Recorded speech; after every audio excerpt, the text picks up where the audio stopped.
Dans mes assauts indignes, ta surface insatiable.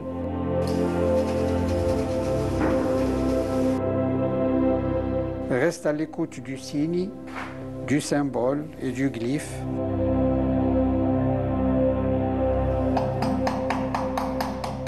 De l'alphabet de l'art dont tu es légataire,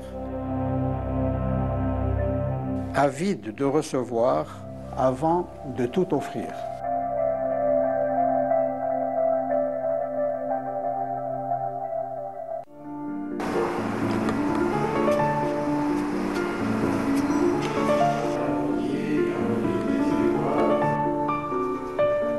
Pour faire face au support vierge, à la blancheur de la toile, il s'empresse de jeter les premières couleurs, les premiers traits.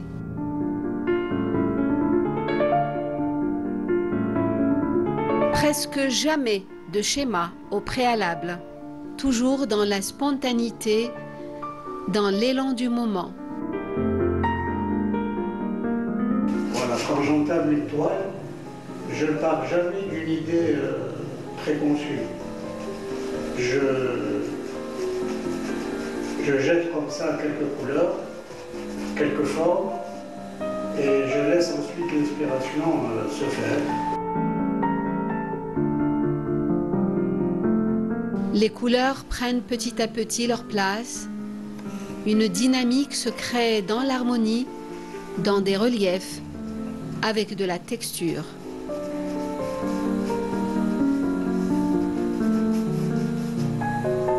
Qui se marie très bien parce que la nature est très bien faite.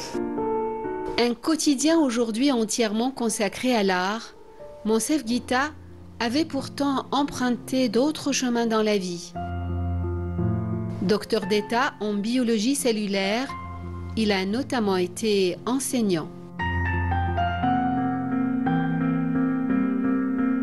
Après le bac, j'étais amoureux de la peinture et je voulais faire les beaux-arts. Et sur conseil de mon père, Allah yarhamou, il m'a dit, écoute mon fils, d'abord tu obtiens tes diplômes à la fac pour vivre correctement, décemment. Et quand tu auras tes diplômes, tu feras ce que tu voudras. Et j'ai suivi ce conseil. J'ai terminé mes études à la fac, le doctorat, etc. J'ai enseigné. Je suis passé dans une autre vie par l'administration dite supérieure de l'éducation. Et j'ai atterri donc, après ma retraite, une retraite que j'ai prise quand même très jeune, à 46 ans. Je crois que j'étais l'un des retraités les plus jeunes du pays, à 46 ans, et sur conseil de Belqaïd, Allah yarhamou, Abou Bakr Belqaïd, Ali Guita, ta vie c'est la peinture, donc il vaut mieux. Et c'est ce que j'ai fait. Donc je m'adonne depuis 1985 à mon désir le plus et à ma passion qui est la peinture.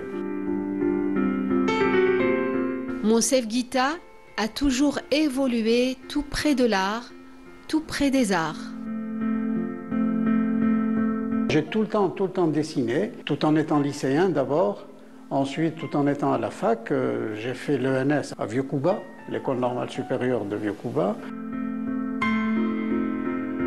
Et là, dans sa chambre d'étudiant, comme un clin d'œil du destin.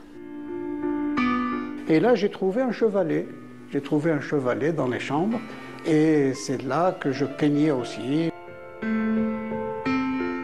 Les premières graines de cet amour pour le dessin, pour les arts en général, ont été semées plus tôt par un oncle, un personnage clé, marquant dans la vie du jeune Monsef Guita.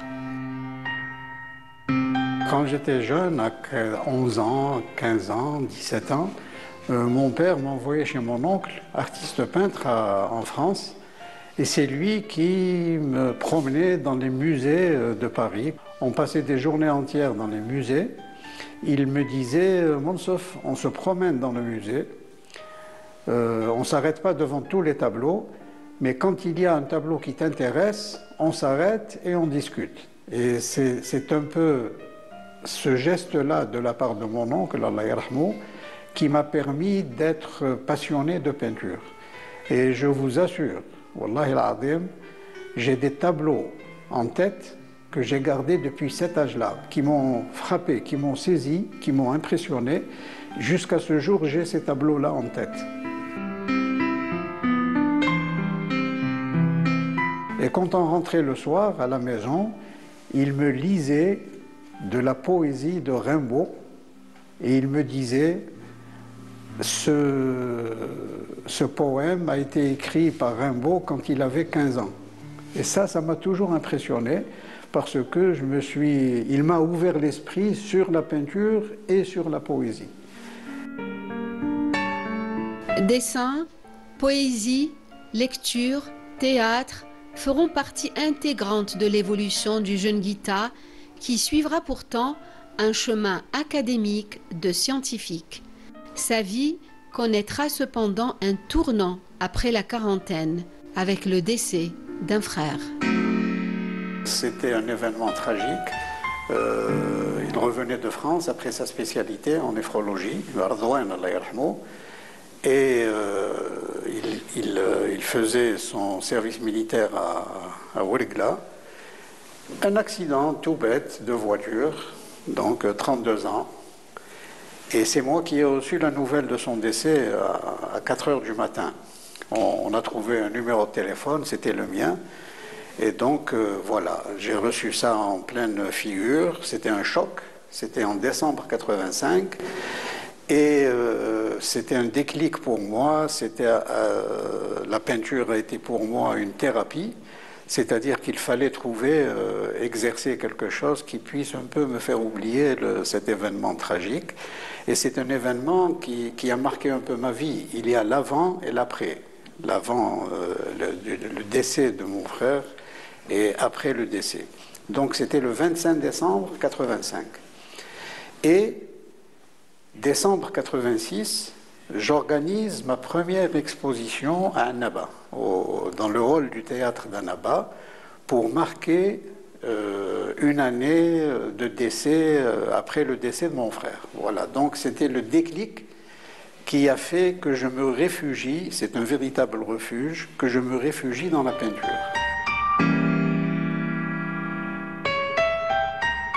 C'était une façon pour moi d'exorciser toute cette douleur qui n'en finit pas. C'est jusqu'à ce jour. Et j'ai écrit un poème là-dessus. qu'Allah yarhamou.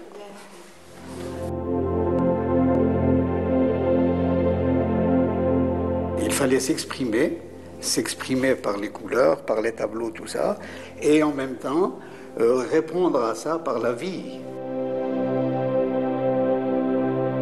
Ce sont des moments durs, ce sont des moments difficiles, mais auxquels il faut répondre positivement. Voilà, ne pas se réfugier dans la nostalgie, dans la tristesse, non, il faut au contraire être positif, répondre par un plus, toujours.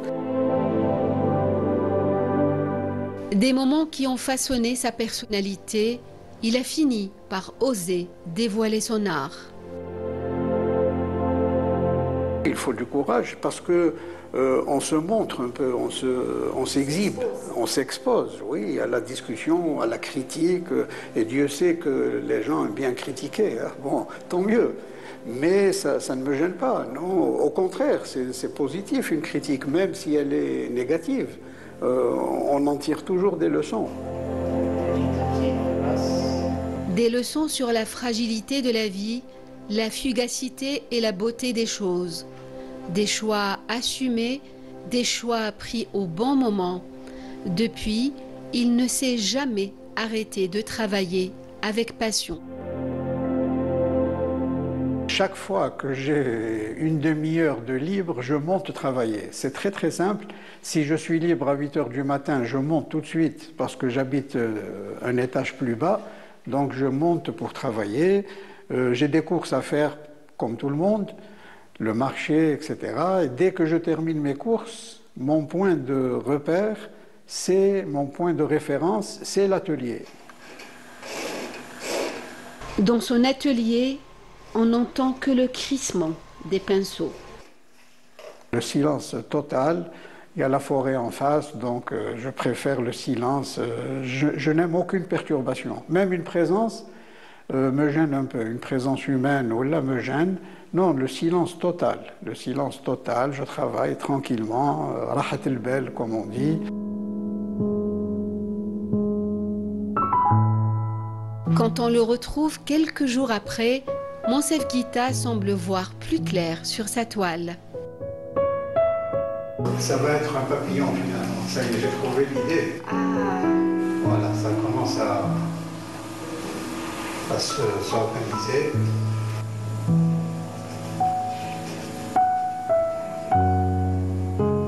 Le tableau commence à prendre forme. On a jeté la dernière fois les grandes masses de couleurs, de tons, etc. Et puis voilà, en le reprenant un peu dans l'autre sens, il y a comme ça une figure qui commence à émerger. C'est celle d'un papillon, voilà, extrêmement coloré. Parce que quand on regarde les ailes d'un papillon, on commence par voyager dans l'aile du papillon. Il y a tellement de choses à voir. Et surtout que le papillon nous donne aussi beaucoup de leçons, voilà, de vie. Voilà, que la vie est très éphémère.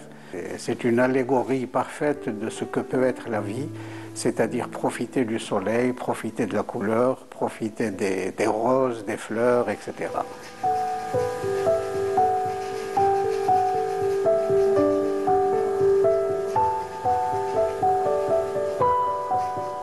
Je vais peut-être le laisser maintenant se reposer un peu. Et puis, comme on laisse la pâte, tous les pâtissiers et les boulangers le savent, il faut laisser la pâte un peu maturer avec sa levure, etc. Elle va prendre forme. Et on ne peut pas, comme ça, en un seul trait, déterminer ce qui est beau, ce qui ne l'est pas. Il faut laisser le temps au temps. J'ai des dizaines de tableaux qui sont comme ça cachés. Je les laisse, je les oublie un peu. Et je les reprends 2 ou 3 ou 6 mois après. Je vois mieux ensuite ce qu'il faut corriger dans le tableau, ce qu'il faut retrancher, ce qu'il faut ajouter. Et c'est ça le plaisir de peindre.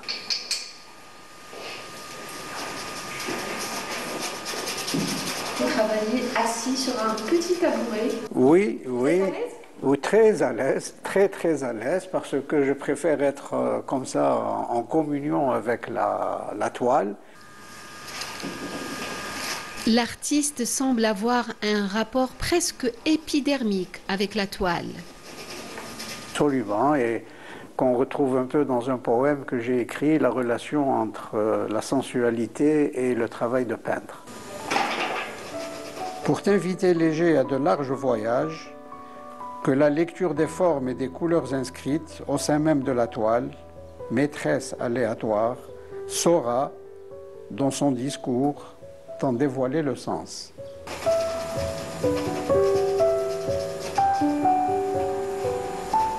Un coup de pinceau intuitif, fantaisiste, une sorte de recherche de simplicité et de pureté à travers l'expression de la couleur.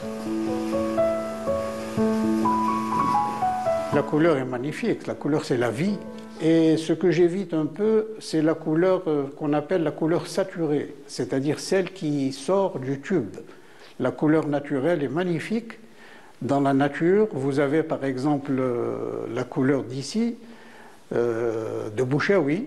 Vous avez des tableaux ici qui sont faits avec la couleur de Bouchaoui, la terre de Bouchaoui.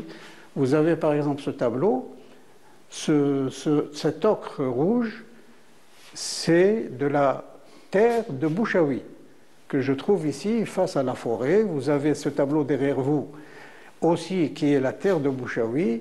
Vous avez le coffre qui a été peint aussi avec la terre de Bouchaoui. Je peux utiliser le jaune du curcuma, je peux utiliser le jaune qui se trouve dans la nature, dans l'oxalis. C'est à l'infini. Petit à petit, je suis en train de me rapprocher de l'art abstrait qui permet une totale liberté dans l'interprétation des thèmes que j'essaye un peu de développer. Pour le peintre, le but n'étant pas de représenter fidèlement la réalité, mais de poser des questions, pousser à la réflexion, révéler autrement la réalité avec ses nombreuses contradictions, ses multiples crises, ses trésors cachés.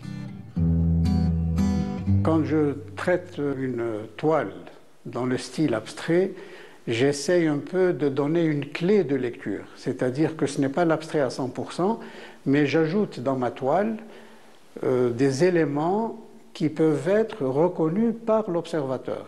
Ça peut être un arbre, ça peut être une maison, ça peut être un œil, ça peut être une main de Fatma. Et de cette façon, l'observateur, quand il regarde la toile, va pouvoir y entrer. Une peinture abstraite, elle, permet une évasion intellectuelle. Si l'artiste tend de plus en plus aujourd'hui à l'abstraction, sa peinture a toujours été reconnaissable par des thèmes de prédilection, l'urbanité, la cité en général, la nature bien sûr, mais aussi les portraits. On y décèle un peu de Kli, de Khada, d'Issiakham, des peintres qui l'ont beaucoup marqué. J'ai découvert de façon très violente, entre guillemets, la peinture d'Issiakham, une grande rétrospective au niveau de la galerie à l'époque ISMA, Riyad el-Fath, et ça m'a permis aussi d'entrer dans le monde, dans l'univers d'Issiakham. Il y a bien sûr le magnifique Khada qui a aussi marqué la peinture algérienne et que j'admire beaucoup et avec lequel j'avais d'excellents contacts. Il venait systématiquement à toutes mes expositions, on discutait, il y avait de très grandes discussions avec lui et même on s'est correspondu à l'époque, on s'écrivait, je lui donnais mes avis sur la peinture, il me répondait.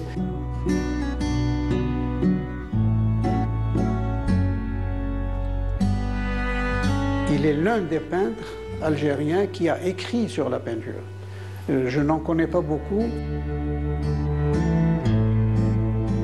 Guessoum a organisé un hommage à Baya il y a presque 2 ans et je l'ai fait en reprenant le travail de Baya et j'ai fait le portrait de Baya. Ça, c'est le portrait de Baya. En parlant à Baya, te rendre quelques fleurs que tu n'as cessé la vie durant d'offrir au monde. Un artiste ne fait jamais un trait sur ce qui a déjà été fait, mais il a certainement l'ambition de l'emmener ailleurs. Comment définit-il son art après toutes ces années? L'artiste ne s'aventure pas à répondre à la question. C'est très difficile. Il y avait un philosophe qui avait dit on ne peut pas être à la fenêtre et se regarder passer.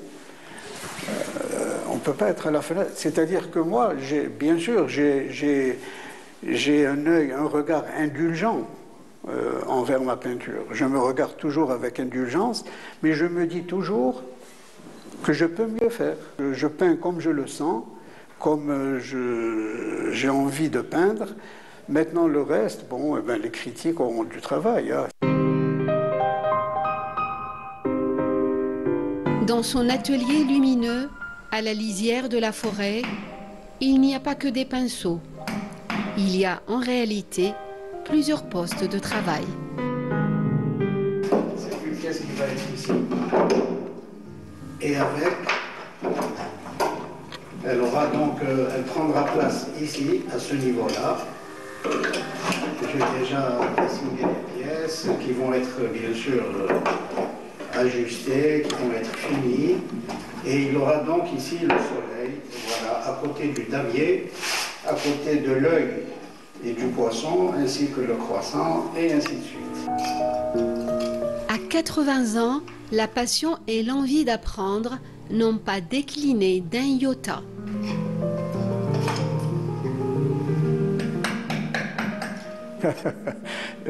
Il y a un appétit de vivre, il y a une appétence, voilà. Je vais me mettre aussi à la sculpture métallique.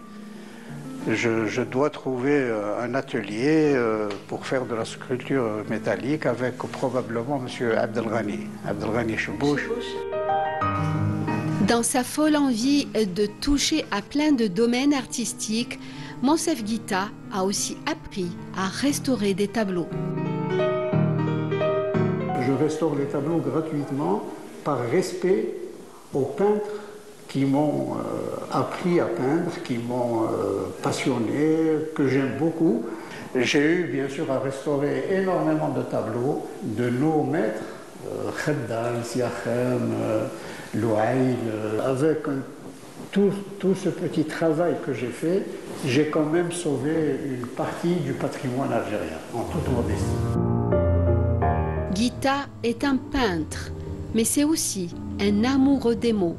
Avec son ami peintre Moussa Bourdine, les rencontres tournent souvent autour de la peinture, de la poésie. Les deux grands artistes ont souvent beaucoup de choses à partager. C'est quelqu'un qui a beaucoup travaillé et a su amasser tout ce qu'il y a autour de lui. Il en a fait une peinture très personnelle.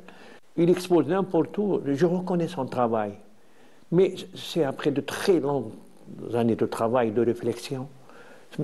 Pour arriver à ce stade-là, ce n'est pas fini. C'est comme ça que l'artiste acquiert avec sa personnalité. En plus, on en a parlé, l'âme de l'artiste. Les gens, tout le monde peint. Mais quand il manque l'essentiel, la peinture n'est pas seulement technique, elle est émotionnelle. Dans l'atelier de Bourdine, il se dégage une sorte de quiétude. Pendant que l'artiste travaille un pastel, Guitta a tenu à lire un poème en hommage à Smaïl Samsom. On ne peut pas venir ici sans évoquer un peintre immense, magnifique, نحبه بزاف وقاستني الموت نتاعو قاستني بزاف هو سامسون. Smaïl Samson, Allah yarhamou. Et le soir de sa mort, quand j'ai appris qu'il était décédé, j'ai écrit un poème qui lui est dédié, Samson, Smaïl, à travers le murmure de ta toile, ma déesse, je cherche le secret de tes couleurs d'épis, de tes couleurs de miel et du mystère des songes. J'entends bruire tes cils jusqu'au cœur de la lyre. J'entends fleurir la haine au reflet d'améthyste. Beaucoup de femmes dans l'étoile de Guitta, des femmes au regard sombre qui semblent surgir du terroir. Il y a aussi les célèbres femmes de la peinture de Bourdine. Beaucoup plus chez moi que chez lui. On en avait parlé, moi je suis très imprégné par la maman et à travers elle, c'est toutes les femmes. L'atelier est un lieu de création, de partage, mais il peut être aussi un lieu de réflexion, de confession entre artistes. Il y a eu la loi qui exonérait d'impôts toute société qui achetait une œuvre d'art. Et c'est magnifique, pas uniquement toute création artistique. Ça devrait encourager les sociétés à acheter. Et je ne sais pas pourquoi ils ne le font pas. Parce qu'il a aimé. C'est tout. Moi, je ne crois plus. Je crois pas. Tout honnêteté. À Bouchaoui, dans son atelier, Guitta a tenu à nous parler d'un autre personnage qui l'a marqué. Mohamed Sadaq جدي كان إمام في جامع البي في عنابة وردت منه أغلى شيء في الدنيا هذه هو المصحف اللي كتبه بخط يده يعني في ما بين 1908 و 1910. C'est une même calligraphie, une même écriture de la première à la dernière page. Ce qui est admirable, on ne peut pas réussir une telle prouesse si on n'est pas aussi un peu artiste. Et alors qu'il évoquait son grand-père, Guitta reçoit la visite de sa fille et de son petit-fils.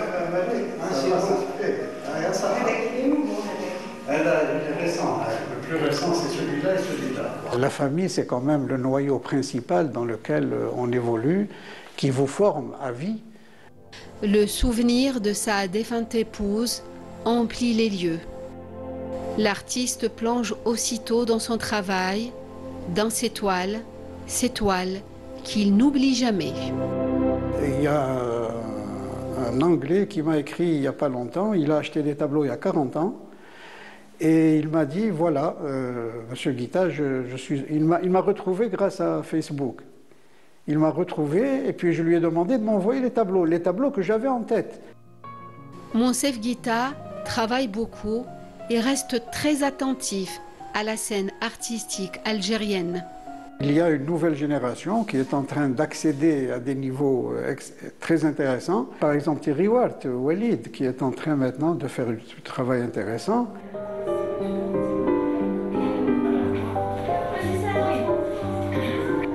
Lors du vernissage de son exposition en hommage à Baya, Saliha Bouneb reçoit Monsef Guita.